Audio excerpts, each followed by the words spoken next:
ഐശ്വര്യത്തിന്റെയും കാർഷിക സമൃദ്ധിയുടെയും ഓർമ്മകൾ പുതുക്കി ലോകമെമ്പാടുമുള്ള മലയാളികൾ ഇന്ന് വിഷു ആഘോഷിക്കുകയാണ്. എല്ലാ പ്രേക്ഷകർക്കും മൈഫിൻ ടിവിയുടെ വിഷു ആശംസകൾ. ഇന്ന് സ്മാർട്ട് ഫോൺ ഇല്ലാതെ ഒരു ദിവസം പോലും ചിന്തിക്കാനാകാത്ത ഇന്നത്തെ ജീവിതത്തിൽ ഫോൺ വാങ്ങൽ തന്നെ ഒരു വലിയ സാമ്പത്തിക തീരുമാനമായി മാറുന്നു. പ്രമുഖ ബ്രാൻഡുകളെല്ലാം വില വർദ്ധിപ്പിക്കുന്നതോടെ സ്മാർട്ട് ഫോൺ വിപണിയിൽ വില കുതിച്ചുയരുകയാണ്. ചിപ്പ് ദൗർലഭ്യവും രൂപയുടെ മൂല്യത്തകർച്ചയും കാരണം ഫോണുകളുടെ വിലയിൽ വലിയ മാറ്റമാണ് ഇപ്പോൾ ഉണ്ടായിരിക്കുന്നത്.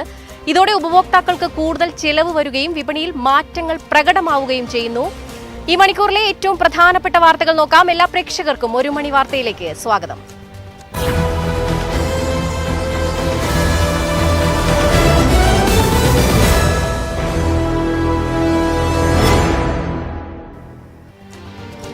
രാജ്യത്തെ മൊത്തവില സൂചികയെ അടിസ്ഥാനമാക്കിയുള്ള പണപ്പെരുപ്പത്തിൽ വർധനവ്. മാർച്ചിലെ കണക്കുകൾ പ്രകാരം പണപ്പെരുപ്പം 3.88% ഉയർന്നു. ഇന്ധനവിലയിലെ വർധനവും ഉൽപാദന മേഖലയിലെ ചെലവ് കൂടിയതുമാണ് പണപ്പെരുപ്പം ഉയരാൻ പ്രധാന കാരണം. ഫെബ്രുവരിയെ അപേക്ഷിച്ച് മൊത്തവില സൂചികയിൽ 1.64% വർധനവാണ് രേഖപ്പെടുത്തിയിരിക്കുന്നത്. ക്രൂഡ് ഓയിൽ, പ്രകൃതിവാതകം, ലോഹങ്ങൾ എന്നിവയുടെ വിലയിലുണ്ടായ വർധനവാണ് പണപ്പെരുപ്പത്തെ പ്രധാനമായും സ്വാധീനിച്ചത്. ഇന്ധന ഊർജ്ജ വിഭാഗത്തിലെ വില സൂചിക 4.13% വർദ്ധിച്ചു. ഊർജ്ജ മേഖലയിലാണ് ഏറ്റവും വലിയ വർധനവ് പ്രകടമായത്. ക്രൂഡ് ഓയിൽ, പ്രകൃതിവാതകം എന്നിവയുടെ വിലയിൽ 36%-ലധികം വർധനവുണ്ടായി. എന്നാൽ വൈദ്യുതി വിലയിൽ 5% കുറവുണ്ടായത് നേരിയ ആശ്വാസമായി. ഭക്ഷ്യവസ്തുക്കളുടെ മൊത്തവിലയിൽ മാർച്ചിൽ നേരിയ കുറവ് രേഖപ്പെടുത്തിയിട്ടുണ്ട്. ഫെബ്രുവരിയെ അപേക്ഷിച്ച് ഭക്ഷ്യസൂചിക 192.9 നിന്ന് 192.8 താഴ്ന്നു. എങ്കിലും വാർഷികാടിസ്ഥാനത്തിൽ നോക്കിയാൽ ഭക്ഷ്യ പണപ്പെരുപ്പം 1.85% മാറ്റമില്ലാതെ തുടരുകയാണ്. മൊത്തവില സൂചികയുടെ 64%-ലധികം വരുന്ന ഉൽപാദന മേഖലയിലെ ഈ വിലക്കയറ്റം വരും മാസങ്ങളിൽ ചില്ലറ വിൽപ്പന വിപണിയിലും പ്രതിഫലിച്ചേക്കാം. നമ്മൾ തുടക്കത്തിൽ സൂചിപ്പിച്ചതുപോലെ തന്നെ പ്രമുഖ ബ്രാൻഡുകളെല്ലാം, അതായത് മൊബൈൽ ബ്രാൻഡുകളെല്ലാം വില വർദ്ധിപ്പിച്ചതോടെ സ്മാർട്ട് ഫോൺ വിപണിയിൽ വില കുതിച്ചുയരുന്ന ഒരു കാഴ്ചയാണ് ഇപ്പോൾ കാണുന്നത്. ചിപ്പ് ദൗർലഭ്യം, രൂപയുടെ മൂല്യത്തകർച്ച തുടങ്ങിയ കാരണങ്ങളാൽ ഉണ്ടായ ഈ വിലക്കയറ്റം വിപണിയിൽ മാന്ദ്യത്തിന് കാരണമായിട്ടുണ്ട്. തന്മൂലം ഉപഭോക്താക്കൾ സെക്കൻഡ് ഹാൻഡ് ഫോണുകളിലേക്ക് തിരിയുന്നു എന്നതാണ് ഇപ്പോൾ പ്രധാനപ്പെട്ട ഒരു കാര്യം. പുതിയ സ്മാർട്ട് ഫോൺ വാങ്ങാൻ പദ്ധതിയിടുന്നവർക്ക് തിരിച്ചടിയായി വിപണിയിൽ മൊബൈൽ ഫോണുകളുടെ വില 23% വരെയാണ് ഉയർന്നുകൊണ്ടിരിക്കുന്നത്. ഏപ്രിൽ മാസത്തിൽ പ്രമുഖ ബ്രാൻഡുകളെല്ലാം തന്നെ വില വർദ്ധിപ്പിച്ചതായാണ് റിപ്പോർട്ടുകൾ പുറത്തുവരുന്നത്. ആഗോളതലത്തിലെ ചിപ്പ് ദൗർലഭ്യവും വിദേശ നാണയ വിനിമയ നിരക്കിലെ വ്യതിയാനവുമാണ് പെട്ടെന്നുള്ള ഈ വിലക്കയറ്റത്തിന് കാരണമായി ചൂണ്ടിക്കാണിക്കുന്നത്. All India mobile retailers association പുറത്തുവിട്ട കണക്കുകൾ പ്രകാരം പ്രമുഖ ബ്രാൻഡുകളെല്ലാം വലിയ തോതിലുള്ള വർധനയാണ് വിലയിൽ വരുത്തിയിരിക്കുന്നത്. അതായത് സാംസങ്, നമുക്കൊരു ഉദാഹരണം നോക്കുകയാണെങ്കിൽ തന്നെ സാംസങ് 3% മുതൽ 22% വരെയാണ് വില കൂട്ടിയത്. എന്നാൽ ആപ്പിൾ ഫോണുകൾക്ക് നേരിട്ട് വില കൂടിയിട്ടില്ലെങ്കിലും നിലവിലുണ്ടായിരുന്ന വലിയ ഡിസ്കൗണ്ടുകളും ഓഫറുകളും കമ്പനി ഇപ്പോൾ പിൻവലിച്ചു. അന്താരാഷ്ട്ര വിപണിയിൽ അസംസ്കൃത എണ്ണയുടെ വില കുത്തനെ ഉയർന്നിട്ടും രാജ്യത്ത് പെട്രോൾ, ഡീസൽ ചില്ലറ വില ഇനിയും ഉയർത്താത്തത് പൊതുമേഖലാ എണ്ണ കമ്പനികളുടെ നഷ്ടം കൂട്ടുന്നതായുള്ള റിപ്പോർട്ടുകളാണ് ഇപ്പോൾ പുറത്തു വന്നുകൊണ്ടിരിക്കുന്നത്. പുതിയ കണക്കുകൾ അനുസരിച്ച് അണ്ടർ റിക്കവറി എന്ന രീതിയിൽ പെട്രോൾ ലിറ്ററിന് 18 രൂപയും ഡീസലിന് ലിറ്ററിന് 35 രൂപ വരെയും നഷ്ടമുണ്ടാകുന്നതായാണ് കണക്ക്. പൊതുമേഖലാ എണ്ണ കമ്പനികളായ Indian oil corporation, Bharat petroleum, Hindustan petroleum എന്നിവ അസംസ്കൃത എണ്ണവില വർധനയുടെ പശ്ചാത്തലത്തിൽ മാർച്ച് പകുതിയിൽ ദിവസം 2400 കോടി രൂപയുടെ നഷ്ടം നേടുന്നതായാണ് കണക്ക്. സർക്കാർ പെട്രോളിന്റെയും ഡീസലിന്റെയും എക്സൈസ് തീരുവ 10 രൂപ വീതം കുറച്ചതിന് ശേഷമാണിത്. അതിനുശേഷം ദിവസം 1600 കോടി രൂപയായി താഴ്ന്നു. ജനുവരി, ഫെബ്രുവരി മാസങ്ങളിൽ കമ്പനികളിൽ ഉണ്ടാക്കിയ ലാഭം മുഴുവൻ മാർച്ച് മാസത്തിൽ നഷ്ടമായതായും കമ്പനികൾ റിപ്പോർട്ട് ചെയ്യുന്നു. ഒരു രാത്രി ഇരുട്ടി വെളുക്കുമ്പോൾ പരിഹാരം കാണാൻ മാത്രം ലളിതമല്ല അമേരിക്കയും ഇറാനും തമ്മിലുള്ള പ്രശ്നങ്ങളെന്ന് US vice president JD Vance പറഞ്ഞു. എന്നാൽ ചർച്ചകൾ കരാറിലെത്താൻ ആഗ്രഹിക്കുന്നുവെന്ന് വാൻസ് പറഞ്ഞു. ഇരു രാജ്യങ്ങൾക്കുമിടയിലെ അവിശ്വാസം ഒറ്റ രാത്രി കൊണ്ട് പരിഹരിക്കാവുന്നതിലും ഏറെയാണെന്നാണ് വാൻസ് അഭിപ്രായപ്പെട്ടത്. പോയ വാരം നടന്ന ചർച്ചകൾ പൂർണ്ണ വിജയം കാണാത്തതിനെ തുടർന്ന് സംഘർഷം അവസാനിപ്പിക്കുന്നതിനുള്ള രണ്ടാം ഘട്ട ചർച്ചകൾ 2 ദിവസത്തിനുള്ളിൽ പുനരാരംഭിക്കുമെന്ന് പ്രസിഡന്റ് ഡൊണാൾഡ് ട്രംപ് അറിയിച്ചിരുന്നു. അമേരിക്ക ഇറാൻ വെടിനിർത്തൽ തീരാൻ ഒരാഴ്ച കൂടി സമയം ബാക്കി നിൽക്കെയാണ് ട്രംപിന്റെ ഈ പരാമർശം. ഇസ്ലാമാബാദിൽ നടന്ന ആദ്യഘട്ട ചർച്ചകൾ കരാറിലെത്താതെ പിരിഞ്ഞിരുന്നു. ജനീവയിലോ ഇസ്ലാമാബാദിലെ രണ്ടാം ഘട്ട ചർച്ച നടക്കുമെന്നായിരുന്നു ട്രംപ് നേരത്തെ അറിയിച്ചിരുന്നത്. സംസ്ഥാനത്ത് ചൂട് കൂടിയതോടെ പ്രതിസന്ധിയിലായിരിക്കുന്നത് KSEB ആണ്. അതായത് വൈദ്യുതി ഉപഭോഗം സർവ്വകാല റെക്കോർഡിൽ എത്തി നിൽക്കുകയാണ്. ചരിത്രത്തിൽ ആദ്യമായി 6000 മെഗാവാട്ട് പിന്നിട്ടിരിക്കുകയാണ്. ഇന്നലെ വൈകുന്നേരത്തെ വൈദ്യുതി ആവശ്യകത 6012 മെഗാവാട്ട്. ആദ്യമായാണ് 6000 മെഗാവാട്ട് പിന്നിടുന്നത്. ഈ മാസം 13 രേഖപ്പെടുത്തിയ 5933 മെഗാവാട്ടായിരുന്നു മുൻ റെക്കോർഡ്. ഇന്നലത്തെ മൊത്തം വൈദ്യുതി ഉപയോഗം 112.52 ദശലക്ഷം യൂണിറ്റാണ്. ചൂട് വർദ്ധിച്ചതോടെ വീടുകളിലും സ്ഥാപനങ്ങളിലും AC, കൂളർ തുടങ്ങിയ ഉപകരണങ്ങൾ നിരന്തരമായി ഉപയോഗിക്കുന്നതാണ് ഈ കുതിച്ചുചാട്ടത്തിന് പ്രധാന കാരണമായി ചൂണ്ടിക്കാണിക്കപ്പെടുന്നത്. നിലവിലെ പ്രതിസന്ധി പരിഹരിക്കാൻ ആഭ്യന്തര ഉൽപാദനം വർദ്ധിപ്പിക്കുമെന്ന് KSEB അറിയിച്ചിട്ടുണ്ട്. എന്നാൽ പുറത്തുനിന്ന് വൻതോതിൽ വൈദ്യുതി വാങ്ങേണ്ടി വരുന്നത് ബോർഡിന് വലിയ സാമ്പത്തിക ബാധ്യതയാണ് സൃഷ്ടിക്കുന്നത്. അധികമായി വാങ്ങുന്ന ഈ വൈദ്യുതിയുടെ ചെലവ് വരും മാസങ്ങളിലെ ഇന്ധന സർചാർജിൽ പ്രതിഫലിക്കാൻ സാധ്യതയുണ്ടെന്നും സൂചനയുണ്ട്.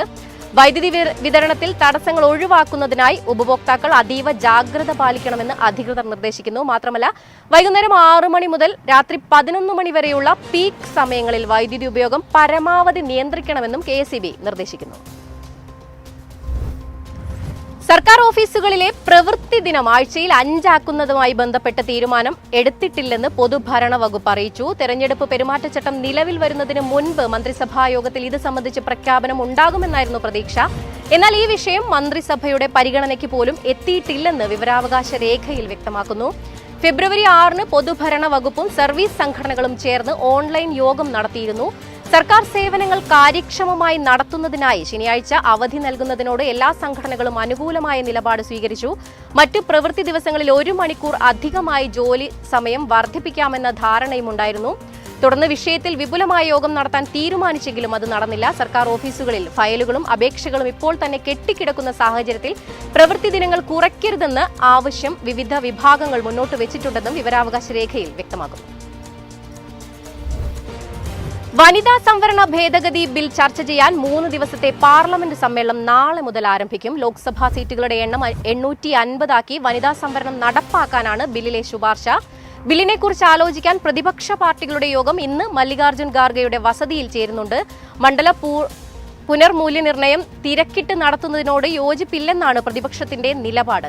ഇതിന്റെ മണ്ഡല പുനർനിർണ്ണയത്തിൽ സമവായത്തിന് കേന്ദ്ര സർക്കാർ നീക്കം തുടങ്ങിയിട്ടുണ്ട്. ഓരോ സംസ്ഥാനത്തെയും സീറ്റുകളുടെ എണ്ണം മണ്ഡല പുനർനിർണ്ണയ കമ്മീഷൻ നിശ്ചയിക്കും. എല്ലായിടത്തും പകുതി സീറ്റുകൾ കൂടുമെന്ന നിർദ്ദേശം ഒഴിവാക്കിയത് സമവായത്തിന് വേണ്ടിയെന്നാണ് വാദം. ജനസംഖ്യ നിയന്ത്രിച്ച സംസ്ഥാനങ്ങൾക്ക് തിരിച്ചടി ഉണ്ടാകില്ലെന്ന് കേന്ദ്ര സർക്കാർ അറിയിച്ചു.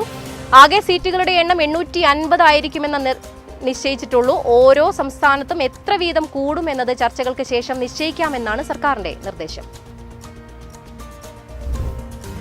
മുതിർന്ന BJP നേതാവ് സമ്രാട് ചൌധരി ബീഹാറിന്റെ 21ാമത് മുഖ്യമന്ത്രിയായി സത്യപ്രതിജ്ഞ ചെയ്തു. രാജ്ഭവനിൽ നടന്ന ചടങ്ങിൽ ഗവർണർ സയ്യിദ് അദ ഹാസ്നൈൻ ആണ് സത്യവാചകം ചൊല്ലിക്കൊടുത്തത്. BJP നേതാക്കളും സഖ്യകക്ഷികളും ചടങ്ങിൽ പങ്കെടുത്തു.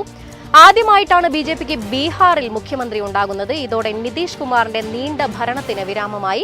രാജ്യസഭയിലേക്ക് തെരഞ്ഞെടുക്കപ്പെട്ട നിതീഷ് കുമാർ കഴിഞ്ഞ ദിവസമാണ് ബീഹാർ മുഖ്യമന്ത്രി സ്ഥാനം രാജിവെക്കുകയും മന്ത്രിസഭ പിരിച്ചുവിടുകയും ചെയ്തത്. മുഖ്യമന്ത്രിക്കൊപ്പം ബിജേന്ദ്ര പ്രസാദ് യാദവ്, വിജയ് കുമാർ ചൌധരി എന്നീ JDU നേതാക്കൾ ഉപമുഖ്യമന്ത്രിമാരായും ഇന്ന് സത്യപ്രതിജ്ഞ ചെയ്തു. എറണാകുളം ജില്ലയിൽ ചിക്കൻ ഗുനിയ കേസുകൾ പടർന്നു പിടിക്കുന്ന സാഹചര്യത്തിൽ ജാഗ്രതാ നിർദ്ദേശം നൽകിയ ആരോഗ്യ വിഭാഗ അധികൃതർ. കുന്നുകരയിലും ചെങ്ങമനാട്ടും 9 കേസുകൾ സ്ഥിരീകരിച്ചിട്ടുണ്ട്. 19 പേർ ഇപ്പോൾ നിരീക്ഷണത്തിലാണ് എന്നുള്ള വാർത്തയും പുറത്തുവരുന്നു. കുന്നുകര പഞ്ചായത്തിൽ ലക്ഷണങ്ങളോടെ ആശുപത്രിയിൽ പ്രവേശിപ്പിച്ച 24 പേരിൽ 6 പേർക്ക് രോഗം സ്ഥിരീകരിച്ചു. ചെങ്ങമനാട്ടിൽ 4 പേരും ചികിത്സ തേടി. രോഗബാധിത പ്രദേശങ്ങളിൽ പ്രതിരോധ ബോധവൽക്കരണ പ്രവർത്തനങ്ങൾ ഊർജിതമാക്കിയിട്ടുണ്ട്. പെട്ടെന്നുള്ള ഉയർന്ന പനി, സന്ധികളിൽ കടുത്ത നീർവീക്കം, വേദന, പേശിവേദന, തലവേദന, ക്ഷീണം, ചില വ്യക്തികളിൽ ചർമ്മങ്ങളിൽ ചൊറിച്ചിൽ എന്നിവയാണ് ചിക്കൻ ഗുനിയയുടെ പ്രധാന ലക്ഷണങ്ങൾ. രോഗലക്ഷണങ്ങൾ കണ്ടാൽ രോഗി ഉടൻ തന്നെ അടുത്തുള്ള ആരോഗ്യ കേന്ദ്രത്തിൽ വൈദ്യസഹായം തേടുകയും സ്വയം ചികിത്സ ഒഴിവാക്കുകയും വേണമെന്ന് അധികൃതർ നിർദ്ദേശിച്ചു. സംസ്ഥാനത്ത് ശനിയാഴ്ച വരെ ഉയർന്ന താപനില മുന്നറിയിപ്പ്. 12 ജില്ലകളിൽ കേന്ദ്ര കാലാവസ്ഥാ വകുപ്പ് ജാഗ്രതാ നിർദ്ദേശം നൽകിയിട്ടുണ്ട്. ഈ ദിവസങ്ങളിൽ പാലക്കാട് ജില്ലയിൽ ഉയർന്ന താപനില 40 ഡിഗ്രി സെൽഷ്യസ് വരെയും കൊല്ലം ജില്ലയിൽ 38 ഡിഗ്രി വരെയും രേഖപ്പെടുത്താൻ സാധ്യതയുണ്ട്. സാധാരണയേക്കാൾ 2 മുതൽ 3 ഡിഗ്രി സെൽഷ്യസ് വരെ കൂടുതൽ ചൂട് അനുഭവപ്പെടാനുള്ള സാധ്യതയുണ്ടെന്നാണ് പ്രവചനം. പത്തനംതിട്ട, ആലപ്പുഴ, കോട്ടയം, എറണാകുളം, തൃശൂർ, മലപ്പുറം, കോഴിക്കോട്, കണ്ണൂർ, കാസർഗോഡ് ജില്ലകളിൽ ഉയർന്ന താപനില 37 ഡിഗ്രി സെൽഷ്യസ് വരെയും, തിരുവനന്തപുരം ജില്ലയിൽ 36 ഡിഗ്രി സെൽഷ്യസ് വരെയും രേഖപ്പെടുത്തുമെന്നാണ് പ്രവചനം. സാധാരണയേക്കാൾ 2 മുതൽ 3 ഡിഗ്രി സെൽഷ്യസ് വരെ കൂടുതൽ ചൂട് അനുഭവപ്പെടാനുള്ള സാധ്യതയാണ് നിലനിൽക്കുന്നത്. നിയമസഭാ തെരഞ്ഞെടുപ്പിന്റെ പശ്ചാത്തലത്തിൽ പുനഃക്രമീകരിച്ച SSLC ഹയർ സെക്കൻഡറി പരീക്ഷകളുടെ മൂല്യനിർണ്ണയം ഏപ്രിൽ 16 തുടങ്ങും. ഏപ്രിൽ 6 മുതൽ 25 വരെ നടത്താനായിരുന്നു നേരത്തെ തീരുമാനം. ഏപ്രിൽ 9 വോട്ടെടുപ്പ് നടക്കുന്നതിനാലാണ് തീയതികളിൽ മാറ്റം വന്നത്. സംസ്ഥാനത്ത് 89 ക്യാമ്പുകളിലായി 24,000-ഓളം അധ്യാപകരാണ് ഇതിൽ പങ്കാളികളാവുക. പുതുക്കിയ കലണ്ടർ പ്രകാരം 3 ഘട്ടമായാണ് മൂല്യനിർണ്ണയം. ആദ്യഘട്ടം ഏപ്രിൽ 16 മുതൽ 18 വരെയും, രണ്ടാം ഘട്ടം ഏപ്രിൽ 20 മുതൽ 25 വരെയും, മൂന്നാം ഘട്ടം ഏപ്രിൽ 27 മുതൽ മെയ് 2 വരെയുമാണ്. മെയ് 2 വാരത്തോടെ പരീക്ഷാഫലം പ്രഖ്യാപിക്കും. സംസ്ഥാനത്ത് സ്വർണ്ണവിലയിൽ ഇന്ന് വർധന രേഖപ്പെടുത്തി. വിഷുദിനത്തിൽ സ്വർണ്ണ വിലയിൽ വർധനമുണ്ടായിരിക്കുന്നു. പവന് 1,040 രൂപയാണ് ഇന്ന് വർദ്ധിച്ചത്. ഇതോടെ ഒരു പവൻ സ്വർണ്ണത്തിന് 1,13,920 രൂപയായി.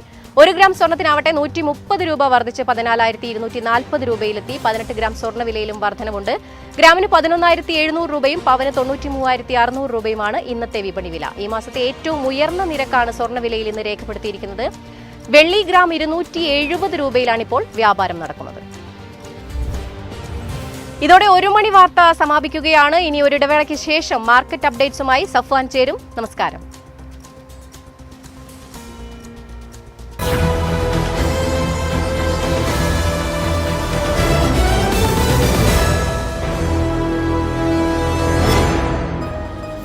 എളുപ്പത്തിൽ സമ്പാദ്യം വളർത്താം. ഇന്ന് തന്നെ മൈഫിൻ TV ആപ്പ് ഡൗൺലോഡ് ചെയ്യൂ.